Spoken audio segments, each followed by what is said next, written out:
So back in 2020, I, Steven Shinder, started a podcast called Delayed Replay, recapping and reviewing the latest films. However, it got broadcast into an alternate universe where those films got delayed and came out differently from how I was describing them. Because of how me and my guests had been describing the films, people in that other universe were saying that this was all an improvised comedy podcast, which, listening back, I can totally get why they believe that. A lot of weird stuff happened in that first year, and I even met my other self from that other universe, who pops in from time to time, for better or worse. And now, in the year 2023, this podcast continues, still recapping and reviewing movies and sometimes some other things that got delayed or cancelled in that other universe. A new episode Saturdays every other week, unless I decide otherwise for some special reason or whatever. You are listening to Delayed Replay, Season 4.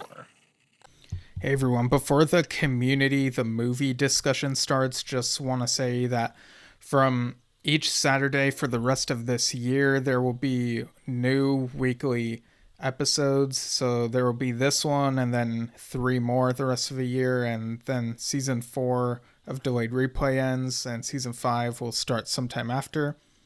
And also, after the community discussion in this episode, myself from that other universe or movies got delayed will review some TV stuff, some non-spoiler stuff. So brief general thoughts and feelings on the Santa Clauses, Frasier, Hilda, Doctor Who, a little bit about the Babylon 5 Blu-ray set, and Mr. Monk's Last Case, a Monk movie, the TV movie that he saw there over in his universe on Peacock.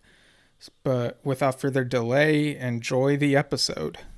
Hello, listeners. Welcome to another episode of Delayed Replay, that podcast where we recap and review movies that got delayed in that other universe but came out on time in our universe. I'm your host, Steven Shinder, and joining me once again for actually the first time since season 1, so quite a throwback, it is Nathan Brown. How's it going, man? Hey! It is going fantastic. I'm so glad to be back here. The fan favorite from season 1. I know I've been seeing all your comments, and every single podcast I see, where's Nathan Brown, that one guy from season 1. So it's great to be back. Thank you so much, Steven, for having me. And yeah, you've just been so busy and whatnot, you know. I have been really busy. Right. I guess to start off, well, we each kind of have different histories with the Community TV show. I started watching it right when it started airing, but you came in when it arrived on Netflix back in 2020, right?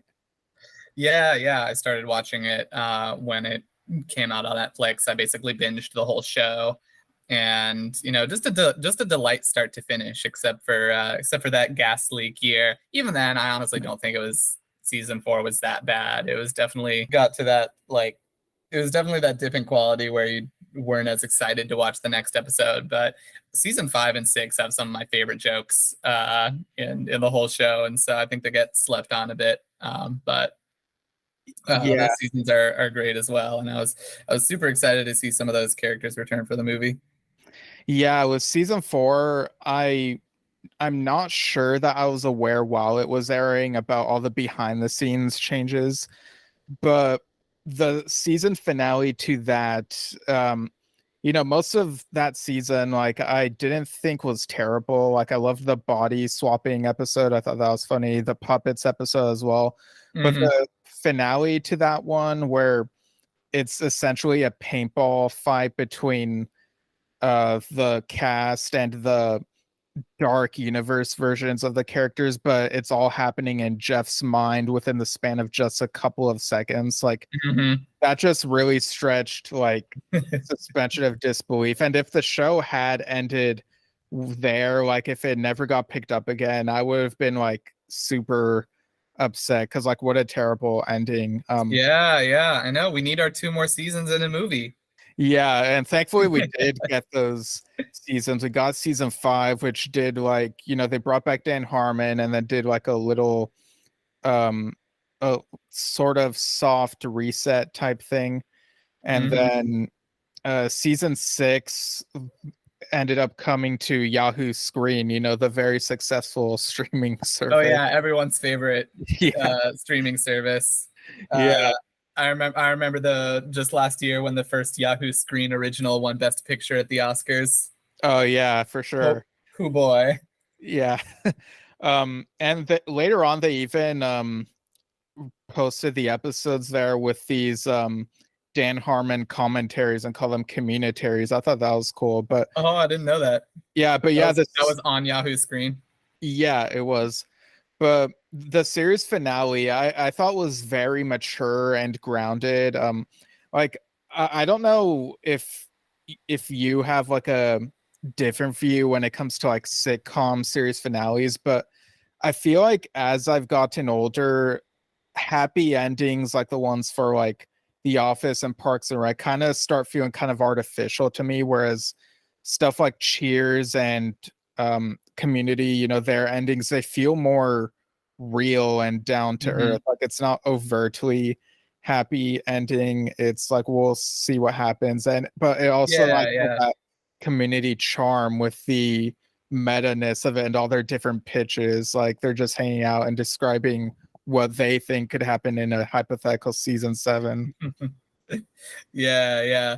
No, kind of that like that bittersweet feeling that like, real endings to life events, like high school or college or different jobs can have. I definitely should have rewatched the finale before come to see this movie. Because I hadn't seen it in a while. But yeah, no, I agree with you. I think they did just a fantastic job with the finale to the show.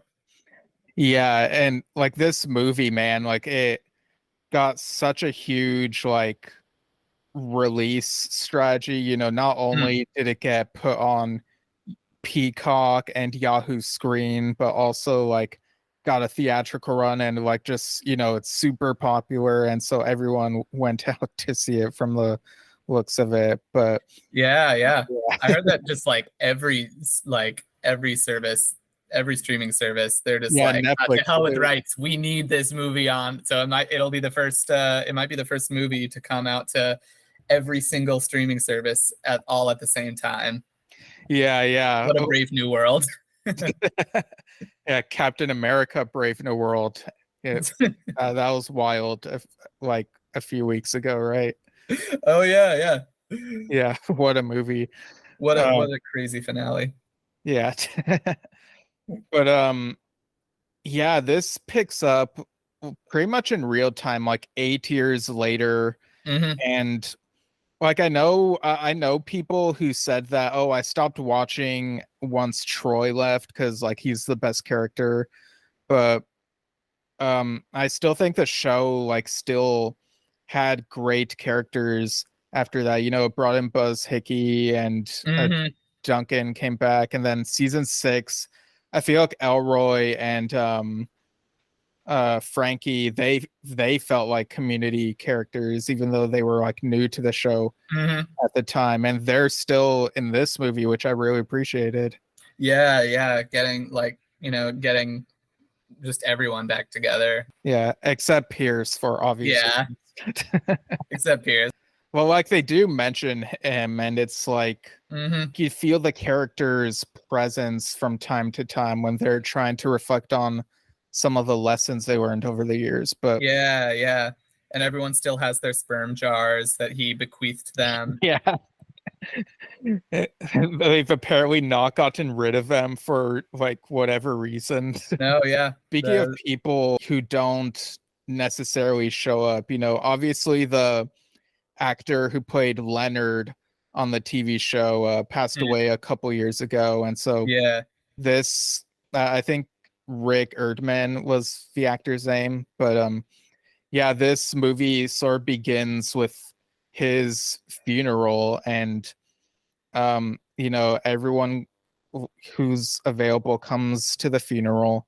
And Mhm. surprisingly, in season 6, there's that little Easter egg that kind of hints that like maybe Buzz, Jonathan Banks's character also passed away, because there's an email that says Buzz Hickey Funeral Service, but here we learned that that's actually the name of his company, like basically. So he's like, "Thank you for choosing Buzz Hickey Funeral Service." Yeah, I thought that was a really good gag. It was such a small thing. They probably could have just retconned it and had Abed make like a little quip or something about it. But I think this was the the smartest way to go. That was his. Yeah, and just the fact that he says that, like, can you imagine you go to a funeral and at the very end, like after everyone is gone, the guy's like, "All right, thank you everyone for coming, and thank you for choosing our funeral service." Yeah, like just not reading the room very well. Yeah, yeah. But what'd you think of some of the like speeches in honor of Leonard that they had here? Some very touching tributes from Abed. I don't know. I feel like he and Leonard were always kind of like, even though they never really interacted much together, there was kind of an unseen friendship going on. I think like Abed recognized the type of character that Leonard was, and I feel like he's, as a friend of pop culture, he's like kind of drawn to those types of archetypes in people. And so I thought the reveal that like he and Leonard had remained such close friends over the past 8 years and went on so many adventures, snuck onto so many TV sets together. Right. There's like that montage of them like behind the scenes of the new Star Trek show, and like in the final battle of Avengers Endgame, just they somehow get onto the green screen there. I thought that was really funny. Yeah, and for those really quick like flashback sequences, they actually got the actor who played the young version of Leonard in that brief flashback where he throws a frisbee at the beginning of season 6, and I thought that was really well done. Yeah. And it also ties back to this running gag in Community, the TV show, where like Abed has these off-screen adventures, or they're like far away in the background. It's like, yeah, he has adventures beyond just what we see. Oh yeah, no, I one of my favorite episodes is the clip show that has all the clips from like that didn't happen in the actual show. Oh yeah, yeah. Yeah, Clerks the animated series did something like that several years beforehand, but they were still able to do something like a unique spin on it here in this show, and it's I love that episode. Yeah, yeah. And so especially like the reveal that, Abed and Leonard had been doing these things like since they were students and like with the study group. And yeah, that was very fitting. Yeah, and it makes sense because Troy had been missing for a while because he went off on that boat with LeVar Burton, and then in the background of season 5 we saw that news report saying that they may have been abducted by pirates. And so but what'd you think of how they handled Troy's return here? Yeah, I know. The fact that he like made friends with the pirates and eventually became their captain. Yeah. It alludes to that heart of a hero thing that Pierce had told him about, and I really enjoy that he took that message to heart and used it to become the pirate captain that he was always meant to be. Yeah. What'd you think of some of the actors they got to play these pirates? Oh, I mean, Pedro Pascal does a fantastic job. Yeah. In in his role as Billy the Bucktooth. I know that some people have problems with like prosthetics on like actors, but I think that Pedro is just such a fantastic actor. Yeah, And he's very charismatic. Yeah. very charismatic. He makes it work. And John Malkovich is there too, just kind of being strange, being weird. I hadn't seen him in a while. I'm trying to think of what's the last John Malkovich joint that I've seen, but that you smoked, because no. He has his own brand. Hey, buddy, pass me another one of those John Malkovich. Yeah. Yeah, I'm looking at his filmography, and yeah, I'm trying to look at the most recent thing that I remember him being in, and he was in Bird Box, which was pretty forgettable in my opinion. Oh yeah, I never actually did see that. Yeah, I mean, you're just like the people in the movie, you didn't see it. Hey. But yeah, there were several other movies since then he was in, I guess. But yeah, they really went all out with the guest actors. Yeah. I mean, it was just like the show. There were so many cameos in the show of famous actors who just wanted to be on the show, and now they get to do that with the movie. Pretty much everyone who everyone who wants to be a part of this. Yeah, they even brought back Luis Guzman because there's a statue in his honor, so he conceivably met Leonard at some point, so he's also at the funeral. Yeah, he's hosting it even. Yeah. He's kind of the MC, I mean. And yeah, I think in my opinion, his best role since IMDb. Yeah. Oh man. And when Troy, showed up with the pirates, everyone, especially Abed, you could see how much their faces brightened up, because they were really used to the idea that he was probably dead, and then they're all coming up to hug him, and Abed. I think they had more faith in him. Well, we know that Abed never really gave up, cause he had this wall that had all these different theories, but he was also trying to stay tuned to his new career, working in the TV and film business. But yeah, when they got back together, they did the classic handshake, and or Troy and Abed reunited. Reunited. Yeah, it was such a great moment. Yeah, brought a tear to me eye, in the words of Troy. Yeah, it brought a tear to my spleen, actually. And Troy, he was while I'm here, I've finally reunited with you guys, I have to confess something. I was in on the ass crack bandit thing. I let the coin get dropped in my butt, 'cause I like butt stuff. I know, yeah. The the reveal was, oh man, just so many. There were just so many great gags and Easter eggs alluding to the show, and I feel like the fans had already kind of believed pretty hard that it was Annie, but just the confirmation was, oh man, such a great moment, and with her trying to deny it too. They're no. Guys, no one caught him. I told you. Yeah.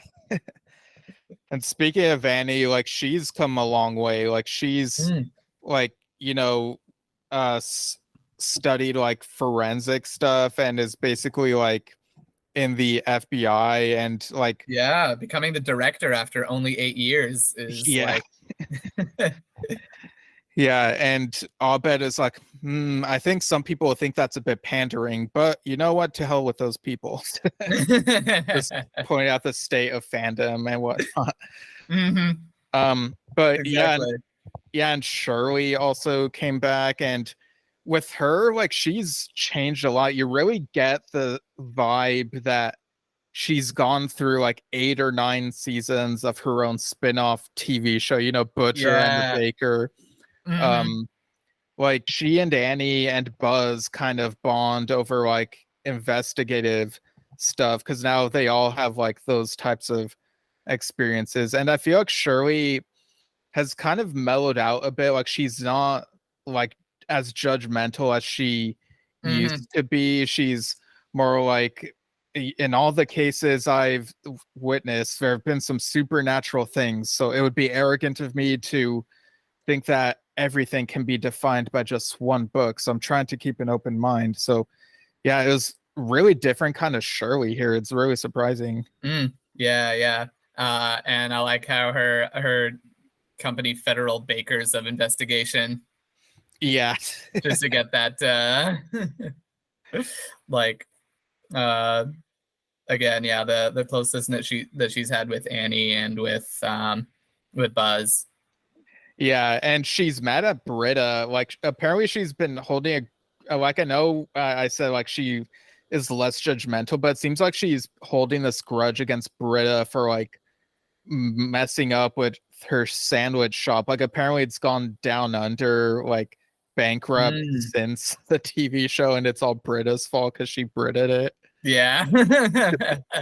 I mean, what else do you expect though? Yeah.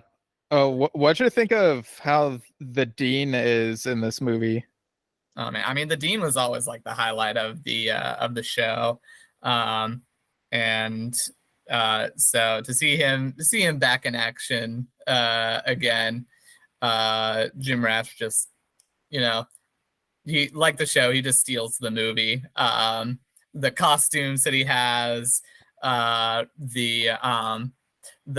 terrible Dean puns, welcoming everyone to Leonard's Dean role, even though he's hasn't been attended Greendale. Yeah, and they have some dinner rolls at the funeral, like for the sake of yeah, wearing like a giant coffin to the funeral too. Yeah, I mean, it's like the way that we're describing it, we described it as touching earlier. It was touching, you know. They know they're like, I feel like they did a really good job balancing the really funny stuff and the heartfelt stuff. And it was just really well done and well balanced. Yeah, like Dean was just classic Dean. Like sometimes he can't really read the room, and just walking up wearing a coffin costume, it was just like inappropriate but so on brand for him. And I guess Chang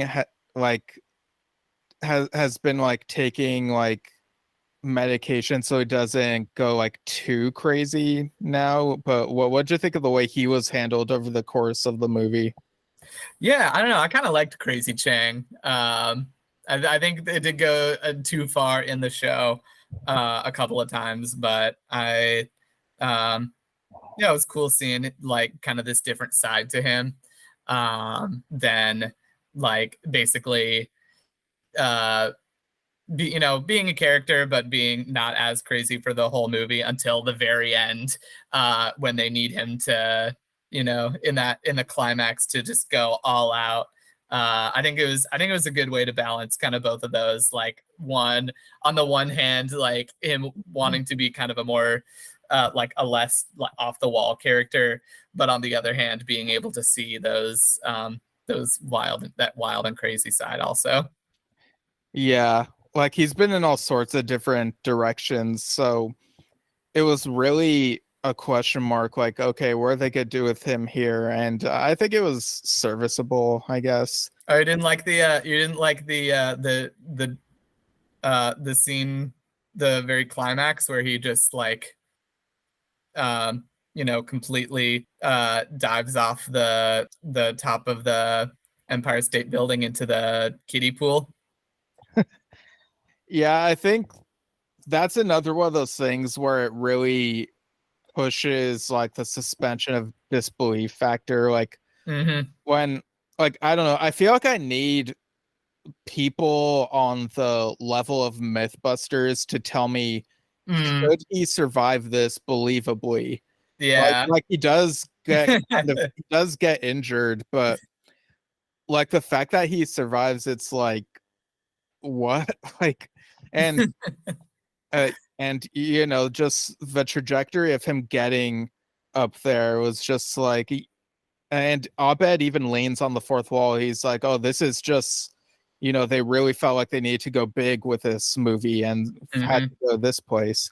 But yeah, so the conflict itself is actually they find out that Leonard, you know, people assumed he died of natural causes, but it turns out someone murdered him. So they're trying to like figure out like what person did it. So like the Greendale, well, not the seven anymore, because there's been a bunch of main cast characters. They're on the case trying to figure out like who would want to do this to Leonard. And there's a moment where everyone looks at Jeff. He's like, oh, come on. And they're like, well, you did say shut up, Leonard, and now he has forever shut up.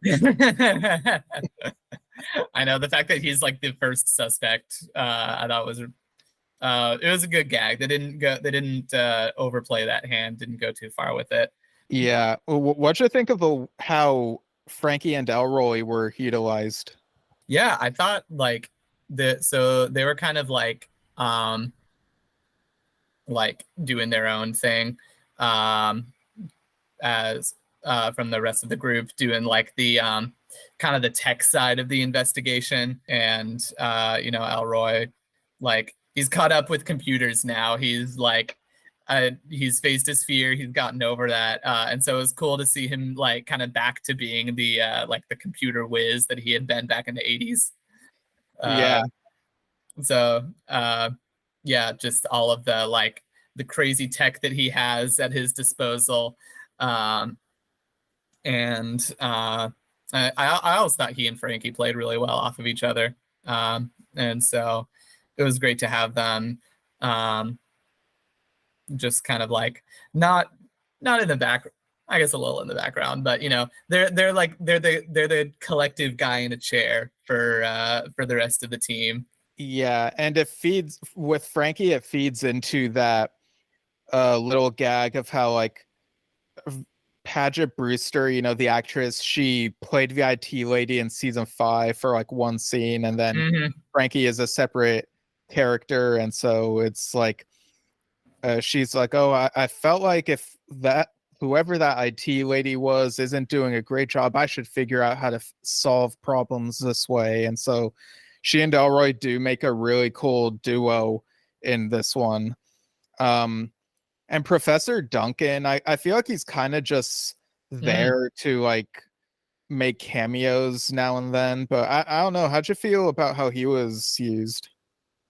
Yeah, I mean, to be honest, I've gotten kind of sick of John Oliver. But I thought he was used well. It was like a lot of cameos. He was basically like, you know, Lilo and Stitch, the guy with the ice cream. Oh yeah, like he's fun. That was basically him in this movie. Yeah. He just like shows up from time to time, just kind of like in the background, being like, "Oh, Miles, you Americans." Yeah. Yeah. And I don't know if you know this, but Keith David, who played Elroy, I actually saw him at this Disney jazz concert back in September or October. I can't remember when it was, but yeah, it was this thing called Swingin' with a Mouse, and he sang you know, the song from Toy Story where where it's like, clearly now will goes, you know, Buzz like falls. Oh yeah. I thought you were gonna say he sang his Friends on the Other Side song. Oh no, he sang that too. Like dude. Yeah. Like it had been so long since I'd seen The Princess and the Frog, and I didn't realize that was him. So in hindsight, like if he hadn't sang that, like it would have been really bizarre. But yeah, like I had no idea he was gonna be there. My roommates invited me to that. Like it was so, I was like in shock, like seeing him come onto the stage and sing. It's like, oh my gosh, it's Keith David. Yeah. There used to be this great show on YouTube called No Small Parts, and they did like videos about different character actors. And I think one of the last like long videos that the guy did was on Keith David. And yeah, really, really amazing actor. Always happy to see him.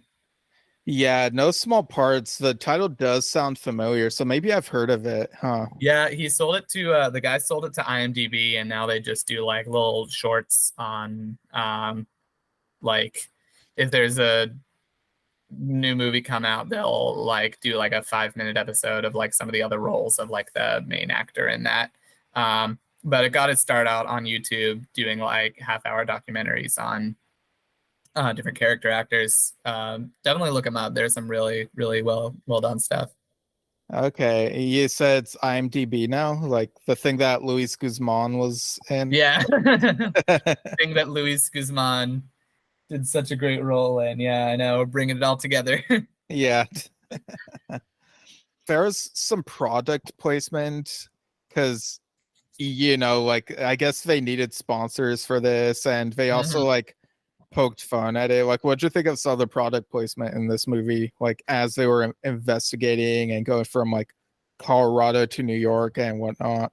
Oh yeah, I mean, Community has always had some of my like that I don't mind product placement as long as it's not annoying, and I think Community does product placement better than any other show or now movie that I've ever seen. You've got like the guy, particularly the the Subway and Honda episodes. Yeah.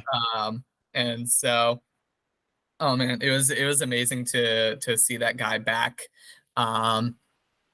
as Google. Yeah. And so like, anytime they had a question, they had to like call him up and ask him. I thought that was a fun gag. And then at the end, it's revealed that it's just like every time they call him, it's just him searching on searching on Google and then repeating whatever it says back to them. Yeah, for a while they're relying on him to try and cross-reference some things as they're trying to solve Leonard's murder. Yeah. But then he ends up being a dead end. So what they end up doing is they find like this person who it turns out is like a real life Ask Jeeves type person. What like it's yeah, like, and what'd you think of the person they got to play this Jeeves guy? Yeah. Oh man. Michael Caine is the perfect choice for anyone named Jeeves. And so I was so glad he was able to squeeze this role in right before he retires. It's a fitting send off. just I don't know why every time I hear Ask Jeeves, I just think of Michael Caine. And it's he played a butler, right? Yeah, probably. And but Jeeves like is a butler name. Yeah. But it's just, it's such perfect casting. That's another thing that Community has done so well.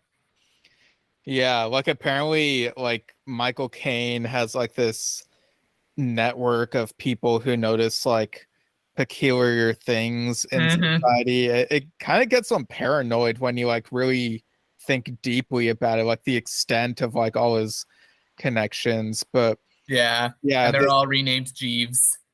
Yeah, they're like, we are all Jeeves. We are all. But yeah, like they use him to figure out like where Leonard's murderer is, and like what'd you think of like who ended up playing this person and what the motivation was? Yeah, the whole time I was watching the show, I was like, oh, I wonder who this is going to be. Is it going to be like a bit player from the show? Is it going to be like a completely random person? And to have it be the guy that killed John Goodman in the whole air conditioner repair arc, that guy. Yeah, I feel like the air conditioner repair school was like, I really wish there was more to that in the show. And so was cool to kind of see that in the movie, that he's like, his bloodlust wasn't satisfied with just killing off John Goodman's character. I can't remember his character's name, but oh yeah, I just remember him as John Goodman, and yeah. the guy who killed John Goodman's character. Yeah, But the yeah, guy who killed John Goodman, and he's actually a really good actor. I don't think I'd seen him in anything before. I don't even know his name. I really should look that up. But yeah, it was interesting because it was one of those things where it was like, they showed his face and everyone goes like, "Who?" And he's like, "You don't remember?" And of course, Troy's the only person that like actually knows. So yeah, just the way that they fleshed out his character, they fleshed out more about the air conditioning repair society in school and all the connections that he was able to work through prison in order to escape through the vent system and bring about his cool, dry wrath on the people of Greendale. For this movie, like I don't really know who else they could have gone with. Like I feel like it wasn't so much about the destination as seeing all the characters interact with each other again, if that makes sense. Yeah, no, exactly. Yeah, I think that was we all just wanted to see these characters kind of get along for one last adventure. And then, this is what it felt like. It felt like another kind of like long episode of Community. I think if they had like leaned too heavily maybe into one genre, it would have been fun, but it wouldn't have been as satisfying, because what's the it would kind of it would be like choosing one genre as the end all be all. So I feel like kind of going back to that normal, not a normal show route, but not going too hard into any specific genre or anything, and just kind of having it be one more adventure with all these characters. I think that was a really fitting choice.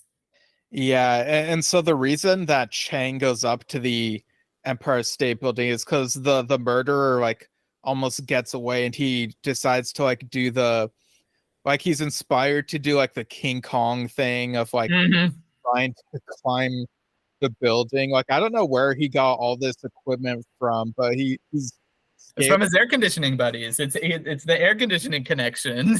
Yeah, he scales a building, and so Chang is the only one who's able to scale the entire building. Well, also the only one able to get in that mindset of doing something this insane and dangerous. And yeah, so he chases him up there, and then he dives after him when he accidentally loses his grip, and so Chang dives down to try to catch him, and he does, and they land in the kiddie pool, but they both get injured, and so that's how that whole thing happened.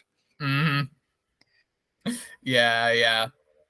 I think it's funny them doing after they first splash in, some of the some reactions I feel were oh, they're perfectly fine. So the reactions were oh no, they're completely dead. And to have it be kind of somewhere in the middle was a good choice. And then you mentioned kind of Abed calling out the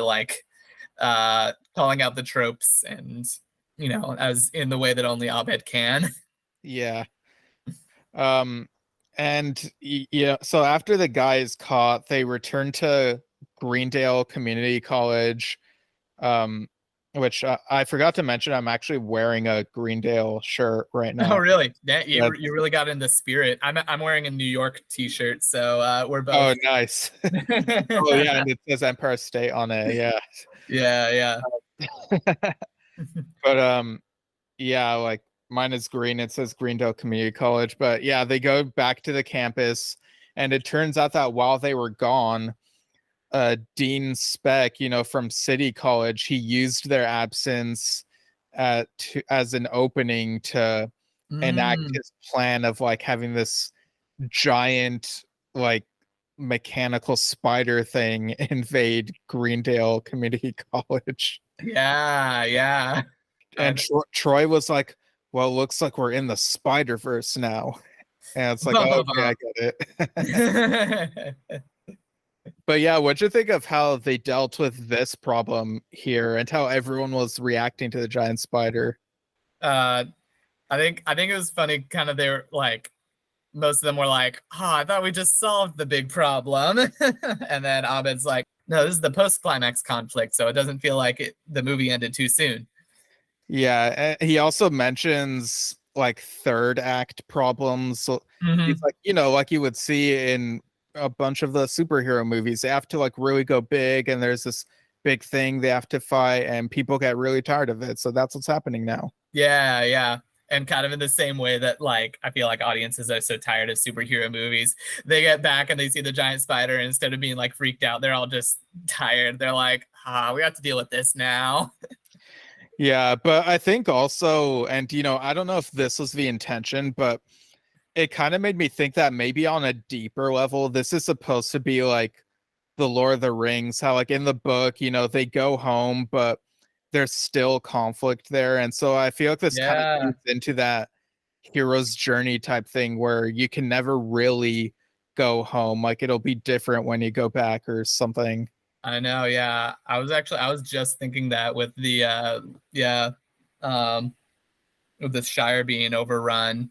Yeah. Yeah, kind of feeling like that. Just one last thing to deal with, and to realize that things are never going to be quite the same. But I feel like the kind of, we were talking about the show ending earlier.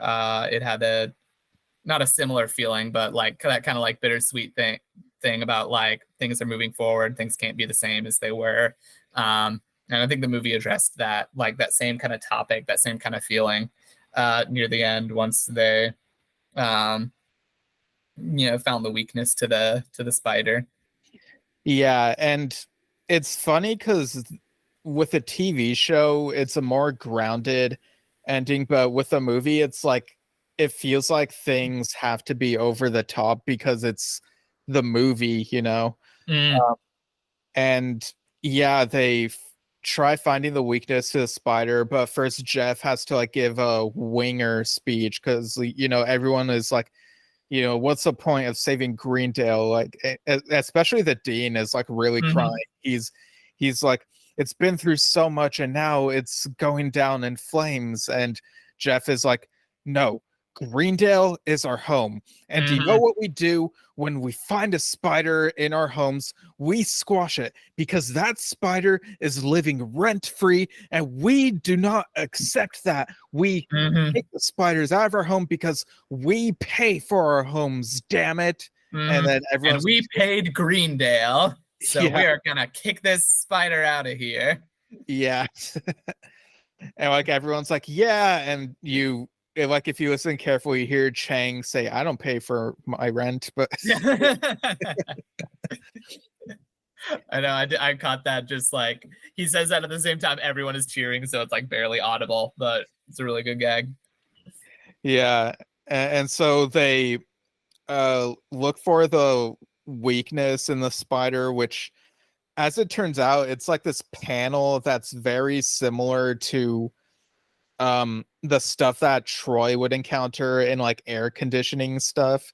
Mm-hmm. So he would end up having to like climb it, but the others would have to distract the giant spider first. What do you think of their distraction method?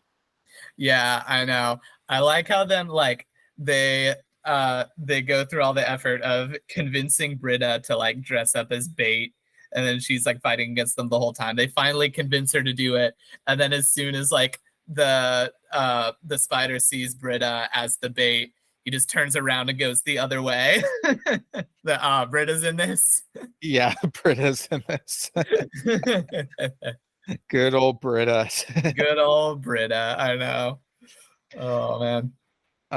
But yeah, I do like how it feels like each person had at least something to do, and to make Mm-hmm. Troy the hero and all this, because yeah, I feel like the original show made it a point that Troy is what helps the group function very well, and so to see him like really come through in the end, it was just like I was shedding a tear right there, not gonna lie. Mm-hmm. Yeah. With Troy being kind of like the mechanic, Britta being the bait, Jeff like rallying everyone and kind of leading the whole operation. Just the way that everyone, even after 8 years of being mostly separate, the way that they can still come together and work seamlessly as a team. Yeah, like this really does feel like, like Abed points out, like, this really is kind of like a superhero movie, but in superhero movies, there might be some clunky moments, but there are also some inspirational moments. So, really finding the diamond in the rough type thing. Mm-hmm.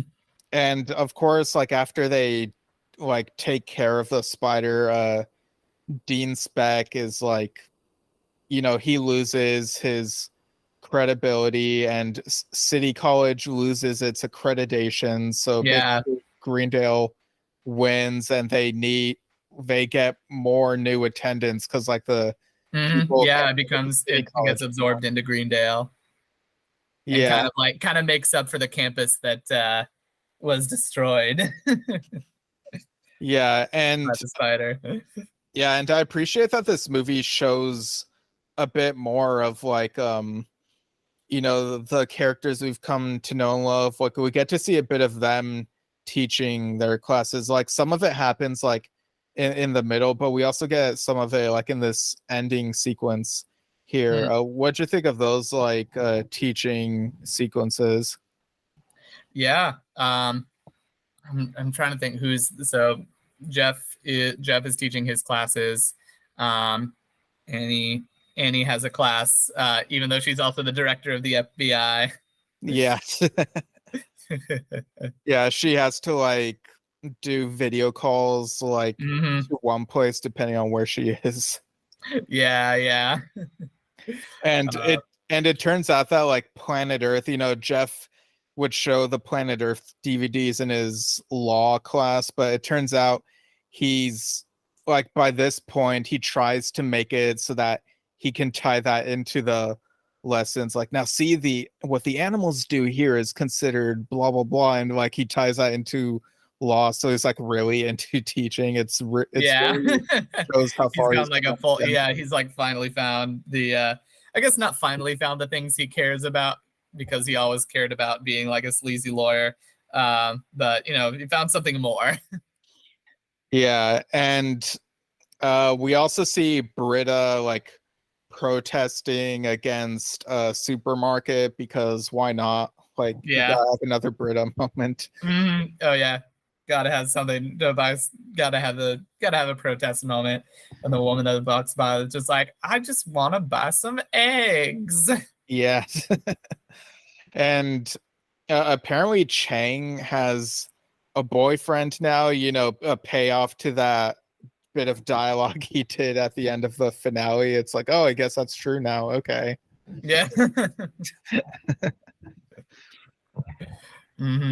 Yeah, and he's like just as crazy too. It's like, Yeah, he's played by what's that actor's name? Jason Montsukas. He's played like these really crazy characters like in the he's the teacher or actually I don't remember if he was a teacher, but he's the guy who directed that Karate Kid adaptation. So like after all the stuff that Chang went through there, I guess they later reconnected and became like a couple or something, which I mean there's a lot to unpack there, maybe like some problems there, but I mean it's a little gag at the end, so it's like it is what it is. Yeah. No, he's a fantastic actor. I remember seeing him in Good Place, and I feel like he shows up in everything. Yeah, he was in The Good Place. Yeah, I feel like he shows up in so many things. Yeah, Brooklyn Nine-Nine. Like he plays these characters who are so unhinged to the point where like, and in Parks and Rec as well, where like me and my brother really get frustrated with his unhinged characters. Yeah. So it's like genuinely surprising whenever in like some other things he might pop up as someone who's more like level-headed. But yeah, I was not Mhm. expecting to see him again. It was, yeah. Yeah. Oh man. Overall, just a really uh great tribute to the show, I think. I I don't know if I have any complaints. I don't know, I feel like I think that way about a lot of movies. I'm just like, yeah, it was really good. I don't have like, I don't know. This is obviously the movie that they wanted to make as a team. And I think they really stuck to their guns, and the passion. I feel like that's something that's missing in a lot of movies, is like the passion. But that really came through in this film.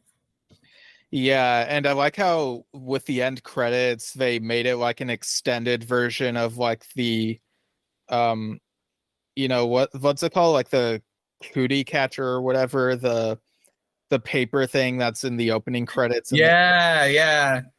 yeah, Uh, they made an extended version of that for the end credits, so you see all the names and drawings of all the different people who were in it, and it was really cool. hmm Yeah, yeah. No, it was the perfect credits. To I don't know if I've ever described a movie as having perfect credits, but yeah, that little paper thing, and just like you can kind of the little symbols that they picked for each character. I think really did like a good job of showing how much they've grown um, since the beginning of the show.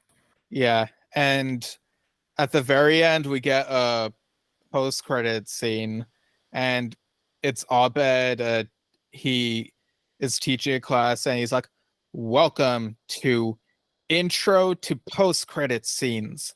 Now, be warned, by the end of this course, you'll probably be sick and tired of post-credit scenes and mid-credit scenes, but we're gonna be talking about what works and what doesn't, because not every movie needs to set up another thing." And I kind of feel like that was ending there was like this movie's way of saying, yeah, like just be happy with this movie type thing. Oh yeah, yeah. No, I couldn't agree with you more. Um, yeah, him like teaching I could definitely see in the Greendale universe there being an entire class just to post credit scenes. I feel like I could see in our universe, honestly, there have been so Yeah. many of them. Someone teaching an entire class on post credit scenes. Yeah, like there are some that are fun and some that are just straight up garbage. It's like Yeah. they really have run the gamut with post credit scenes. It's a full spectrum basically. hmm But yeah, I guess we, unless you have anything else you want to talk about, we could go into final thoughts and scores out of 10. I mean, them being in New York was really cool. Just like having them walk around, be in the city, kind of see them in a new environment.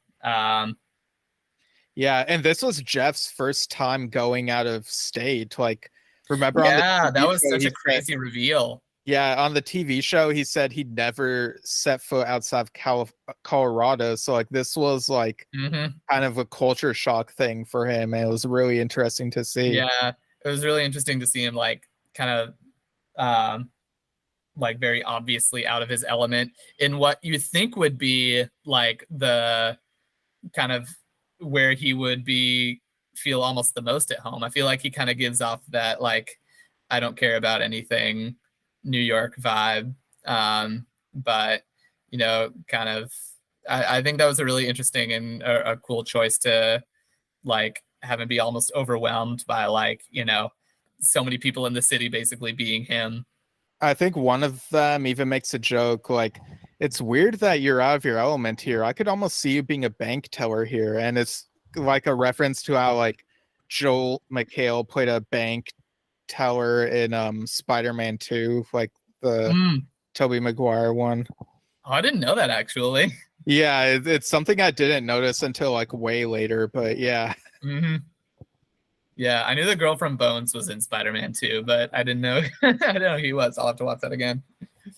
So yeah, what are your final thoughts and score out of 10? And do you know of measurement for that score? So like the unit of measurement could be like an object or something that's related to the movie. I think they accomplished everything that they set out to accomplish. I thought the passion was there. That everyone who was there because they wanted to, and that really comes across. Yeah, it just ended up being a fantastic tribute to the show, to its legacy, and to the fans. I would give it a sperm container out of 10. In that it's full to the brim, it's teeming with life. Someone who's not super familiar with it might not be as entranced, but if a community movie is what you want, a community movie is what you get. Is that kind of what you were going for? Yeah, but you did it. You did the score kind of different from what I thought. Like usually it's like a number out of 10, and then the thing is like after the number. So like, Oh, gotcha. people are like 6 out of 10 stars or whatever. So like instead of star is where the thing would be. But like you could have that as your score if you want. I was just I'm still curious like what the number would be, but I mean, yeah, probably a 9 out of 10. I mean, I really liked it. I do think that the fact that it is a little bit like, you don't get as much out of it if you haven't seen the show, and I do think that is a bit of a weakness, but it's one that I'm like, I wouldn't recommend this movie to my grandma. I feel like a 10 out of 10 movie would be a movie that you would want to recommend to everyone. But 9 out of 10, definitely. Really great. yeah, like there's a part of me that kind of does want to give it a 10 because for years we've been saying 6 seasons and a movie, 6 seasons and a movie. Yeah, and just the fact that they achieved that. yeah, and we with it being like the movie, we kind of expected like some of the goofier things. Like, well, I feel like that was kind of a given that there would be some goofier things, but at the same time, I can't really say that, oh, this is a perfect movie, like it's peak cinema. Like I still loved it. Yeah. So I don't think I could like genuinely in good conscience say 10 out of 10. So I think I'm gonna like echo your sentiment and go with 9 out of 10 Google searches. So, yeah, like I still really love this movie. I'm not sure really what they could have done to make it significantly better, but it's also like not like on the same level of something I'd consider a 10 out of 10. It's kind of like how The Lion King is kind of like a almost a 10 out of 10 to me, whereas Emperor's New Groove is like 9 out of 10. Like I enjoy both of them like a lot, but I feel like Emperor's New Groove is at a slightly lower level of enjoyment for me, if that makes sense. Yeah, like it's you get the same satisfaction out of watching them both, but Emperor's New Groove doesn't reach the highs that Lion King does. Right. Yeah. No, I feel the same way. It's definitely not like an Oscar movie. It's just fun. It's a fun time to watch and bring friends to and talk about as we are wont to do. So, I mean, just the fact that we're sitting here talking makes shows that they succeeded.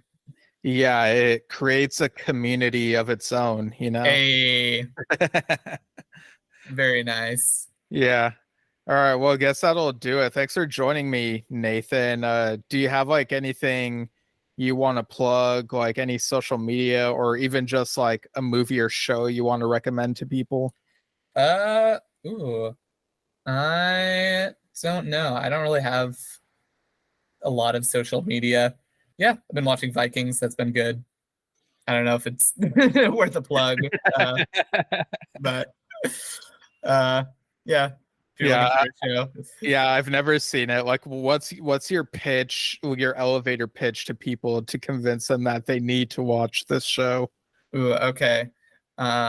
So it's like it's similar, not really similar. It's imagine like Game of Thrones, but more historically and realistically rooted. And you don't have to worry about your parents walking in on you because it doesn't it's not as there's no nudity.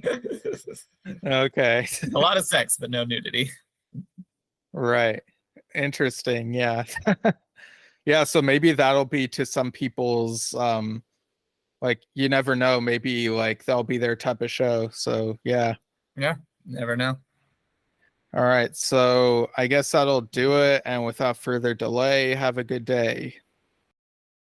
Right, so what a great discussion. What a great movie, you know, honoring Richard Erdman, and you even had Magnitude saying pop, pop, and Garrett saying crisis alert during the spider attack.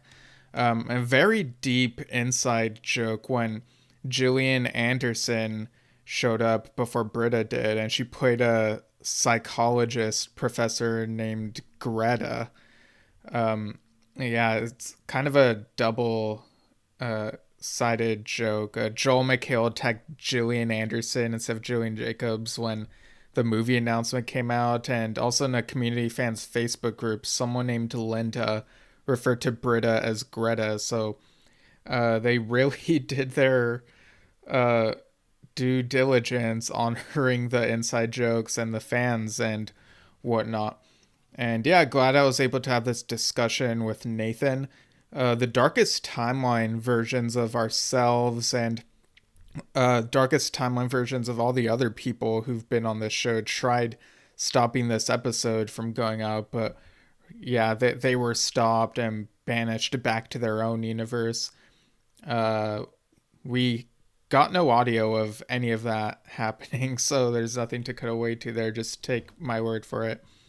But yeah, so before I list my all my links and plugs and whatnot, there just a reminder there will be my other self after the plugs giving little reviews, non-spoiler reviews of what he thinks of some TV stuff and like the Santa Clauses, Frasier, like the new show, the Doctor Who specials, Mr. Monk's Last Case, and I think also Hilda season 3 a little bit about that. That came out on Netflix. That was kind of a surprise.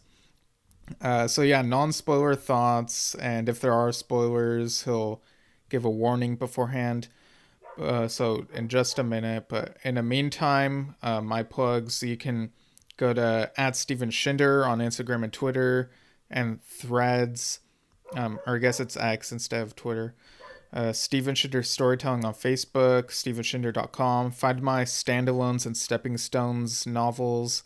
You can find them on Amazon. And you can also find me on Letterboxd, or Letterboxd, however you want to pronounce it, and Goodreads. And I'm also on a podcast with my dad called Yesshift. It's also a vlog. We interviewed David Cross, a violinist who used to be in King Crimson and recently released a David Cross band album called Ice Blue Silver Sky, and Dave Kersner, who put out an album called Hard to Landmines Volume 1. And we even did a 50th anniversary celebration of Tales from Topographic Oceans, my favorite Yes album. So lots of great stuff happening there, and we're doing a holiday thing this coming week to close out the year. So check that out if you're into that sort of thing. And you can also email delayedreplaypodcast@gmail.com. Let us know your thoughts on whether Delayed Replay Season 4 has been a gas leak year. And the next episode of this podcast will be on Godzilla x Kong, The New Empire, which came out in spring earlier this year. And it's kind of fitting there's a King Kong reference in this Community movie. And also the fact that John Malkovich was mentioned, and this comes out on John Malkovich's birthday apparently.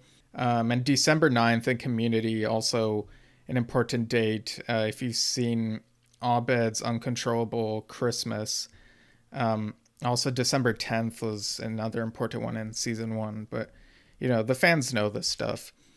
But yeah, that Godzilla X Kong episode is actually coming out a week from when this comes out. So the rest of the Saturdays of this year, this will be my holiday gift to y'all.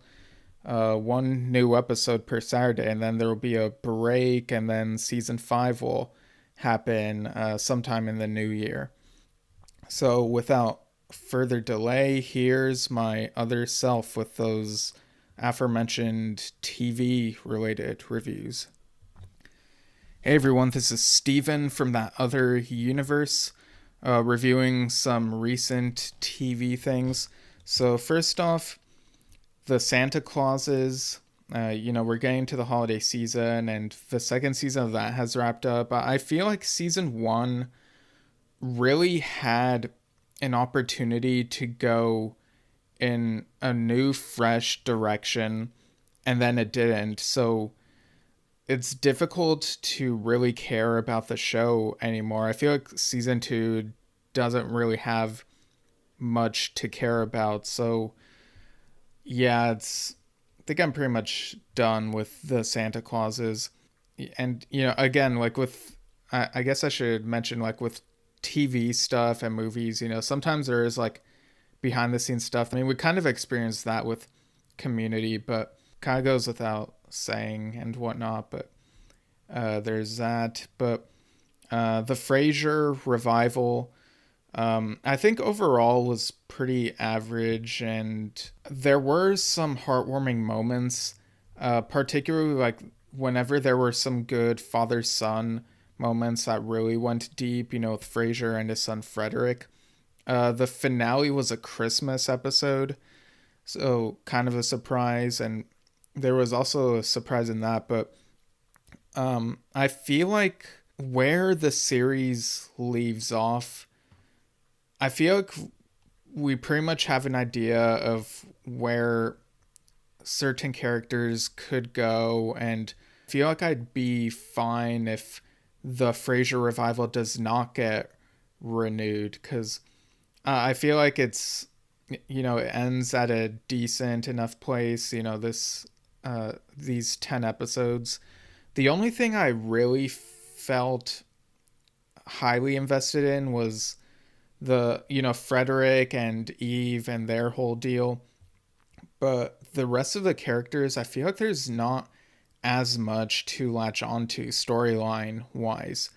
So I'd be fine with this being the end. And I mean, technically there's a flash forward in Cheers that is chronologically the final scene in this universe, I guess, and that's a funny scene. So I'd be fine with that being the chronological final scene. But yeah, the Frasier revival, it was interesting seeing the taping earlier this year with a couple people, and there were some good moments here and there, but overall, I don't know, maybe I'm just used to certain things ending sooner than one might expect. So maybe that's why I'm more open to the idea of this if it does end. Like, I really don't know, like, if it'll be renewed or whatever, but I don't feel like I crave like future seasons. I feel like I got what I needed. As far as newer TV content, Hilda, Hilda is a Netflix animated show about this girl and her friends encountering like some fantastical creatures, and it's a really good show. It has heart. There's some like heartwarming moments, and it's very therapeutic to watch, I would say. Season 3 dropped this week, I think, like yesterday as of when this is coming out. And it was a couple episodes shorter than usual. Like the first 2 seasons were 13 episodes each, and then there was a movie, a Netflix movie like 2 years ago, and the wait was so long. So once season 3 dropped, I just got through it really quickly. It was 10 episodes, but, or actually, no, it wasn't 10 episodes, but it felt like the length of 10 episodes because it was 8 episodes, each 24 minutes, except for the eighth one being an hour and 17 minutes. And I really loved this season. It revealed more about Hilda's family, so it unveiled certain like bits of hidden info, and it's a great show. People should check it out if they haven't already. It's on Netflix. It's great. As for the Doctor Who 60th anniversary specials, again, no spoilers, but the Star Beast was the first of these specials, kind of an adaptation of 1980 Doctor Who comic, and they did a pretty good job adapting it, but shifting the focus more to Donna's family, and it made good steps in a progressive direction, although there are things about the ending that I suppose could have been tweaked because it could be misinterpreted, but overall, a solid 8 out of 10. And then the second special, Wild Blue Yonder, not as much to say, or I didn't really have as many thoughts about this one. But it goes into the more thriller mystery vibe. The setting looks pretty good. The effects, I guess it's kind of mixed depending on what you're looking for. But my big takeaway from it was I was glad that a couple certain threads from the 13th Doctor era still are mentioned. And so it feels like it's still important going forward. So yeah, that was another 8 out of 10. But the, and hey, Inspector Spacetime, that was a Doctor Who thing in Community.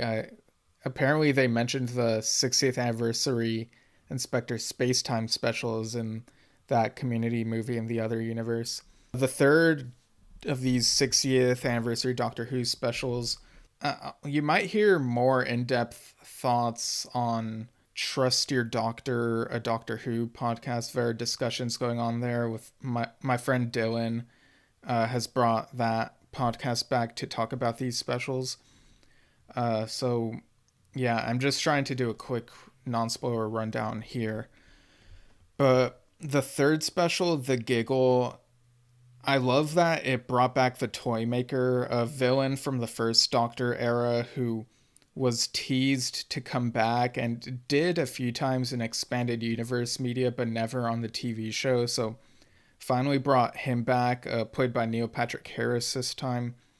And there were some mentions of things from not just previous eras of New Who, but little mentions of things from Classic Who as well. And Mel, Classic Who companion, was also in it, and this was my favorite of the three specials. It was just it was nonstop thrill ride and had such a great finale to it, and really makes one excited for the era going forward with Ncuti Gatwa as the next Doctor. 10 out of 10. I was like really blown away by this. I was just in a state of like wow and excitement after I finished watching it. So very happy about that.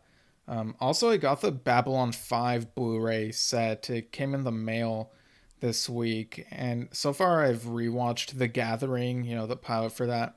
So it has 21 discs.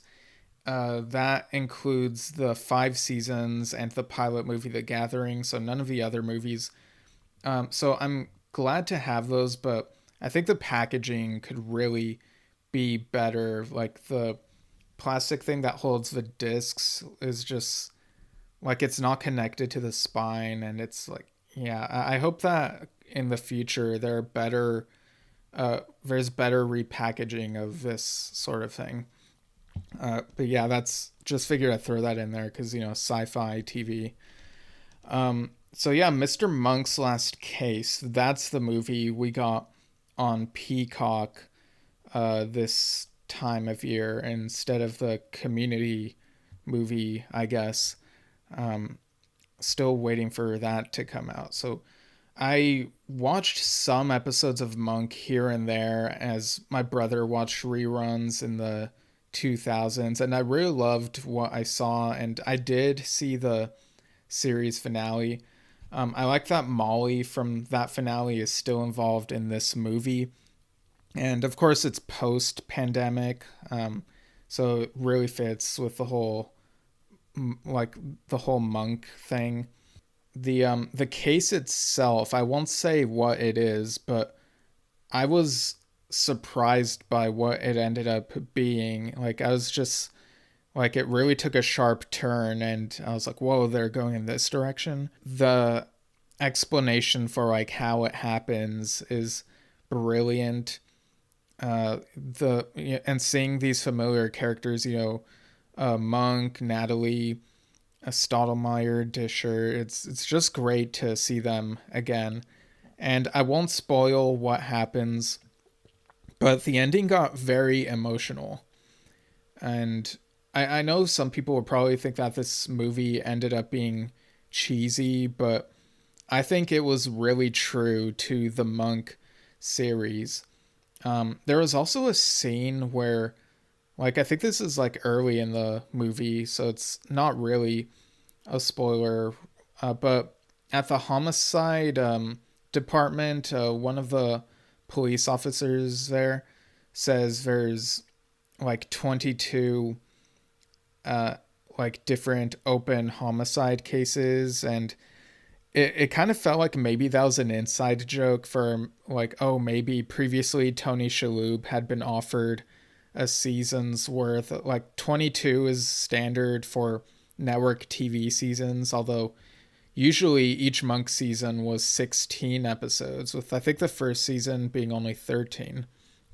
But yeah, I was wondering if that was like an inside joke type thing. Um, but yeah, who knows?